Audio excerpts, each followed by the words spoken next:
Ranoli GIDC વિસ્તારમાં plot number 219માં અગમ્ય કારણસર અચાનક આગ લાગી.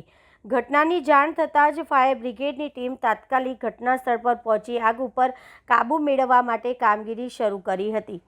જવાહરનગર પોલીસની ટીમ અને પીઆઈ મેડમ લગભગ 20 જવાન સાથે ઘટના સ્થળે આવી પહોંચી છે. સદનસીબે કોઈ જાનહાનિ થઈ નથી. પોલીસ કાર્યવાહીમાં તપાસનો વિષય બની કે આગ લાગવાનું કારણ શું હતું અને આટલી ભયંકર કાબૂમાં લાવી પણ ચુનૌતીભર્યું કામ રહ્યું. સદનસીબે આ ઘટનામાં કોઈ જાનહાનિ થયેલ નથી. પ્રાથમિક માહિતી મુજબ આગ હાલ સંપૂર્ણપણે કાબૂમાં છે અને પરિસ્થિતિ નિયંત્રણમાં છે. આગ લાગવાનું ચોક્કસ કારણ જાણવા માટે સંબંધિત વિભાગ દ્વારા તપાસ હાથ ધરવામાં આવી છે.